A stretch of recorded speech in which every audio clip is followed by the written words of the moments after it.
subsidies to ensure post offices can stay open.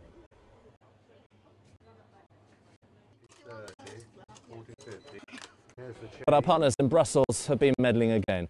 Here's EU Directive 2002/39. The EU Parliament insists that the size of the postal market reserved for national monopolies must be reduced and that the UK government must seek permission before any state aid is granted. Hello there. Hi, can I send that? As a result of this, back in 2003, the government signed away the Royal Mail's ability to control its own financial affairs. And a deal was struck which allowed the government to grant £150 million to the post office each year for 3 years. However, the cost of running the postal service is £208 million a year, which means there's a £58 million annual deficit. The government does not have permission from the EU to increase the grant, and so the debt is increasing, and matters will only get worse as inflation rises. Result? Closure of post offices all over the country. The bottom line?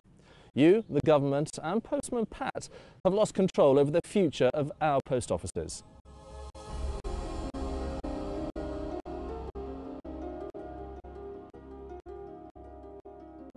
Let's talk about what we get from the EU. Every year, the UK contributes a huge amount of money into the European Union. How much? Well, just imagine I'm on my way to Brussels without payment for the year. This UK truck is full to bursting.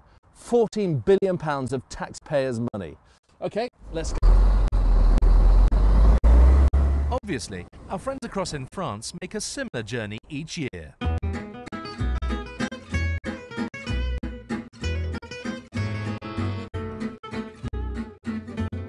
When everyone gets to Brussels, their contributions are redistributed to fund all the EU activities throughout the Union. The UK, for example, takes back around £4 billion for the various EU-funded projects, plus a rebate. More about that later. So when we set off back to Blighty with that EU cash, it requires a smaller truck.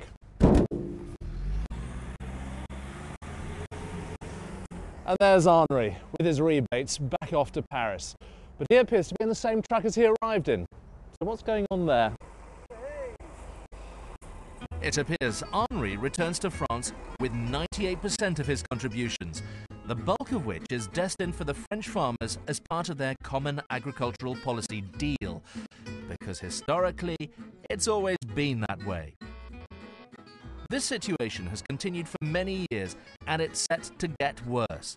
So far, the UK has contributed £300 billion, of which only £66 billion has been spent directly in the UK. I just think they take the mickey out of us, basically. Especially its common agricultural policy. I don't think that's right. It should be worked out again, or they shouldn't have it. That's my feeling, that we sort of play cricket in this country, and abroad they don't necessarily. We get screwed over, I guess, don't we? Spending that much money, what do we get out of it?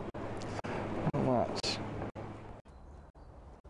The hard-won rebates that Mrs Thatcher negotiated many years ago were surrendered last year by Tony Blair. Add to that the funding for the newest members to the EU club, and we're in for some very expensive years ahead.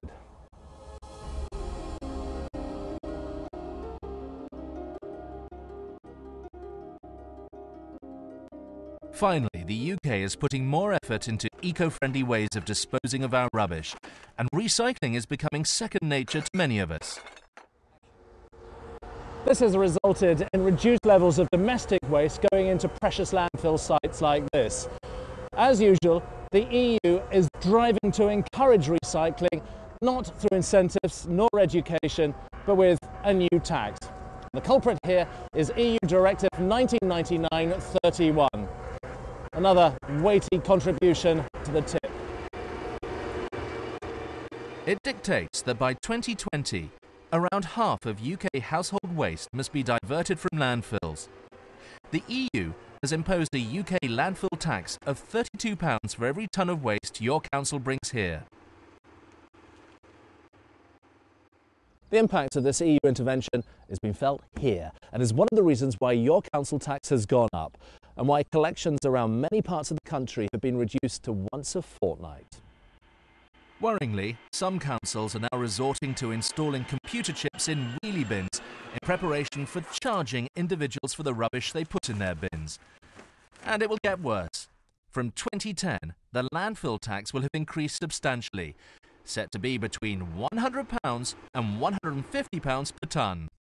Someone has to pay this tax, and it'll probably be you.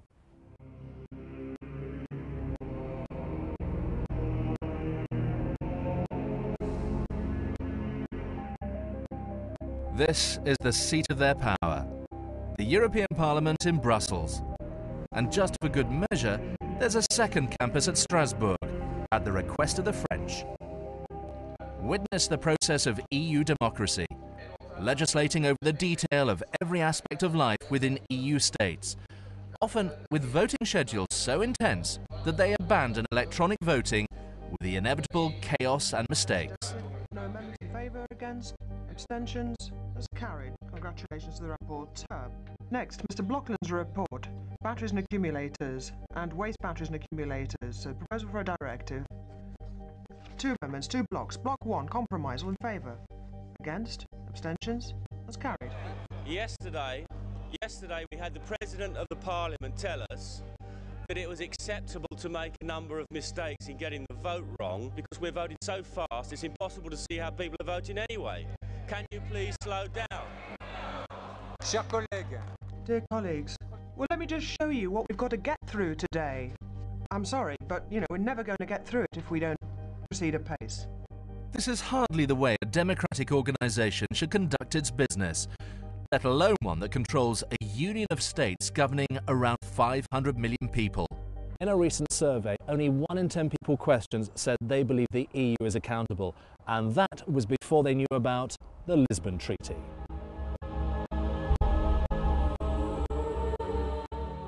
The Lisbon Treaty affects every bit of life in the UK and in all other community countries.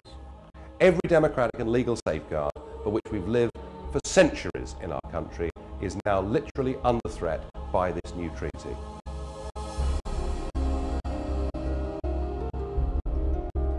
This Lisbon Treaty, or what was the rejected EU constitution, has been quietly resurrected, and its ratification carefully stage managed to ensure it gets the vital signatures of member states.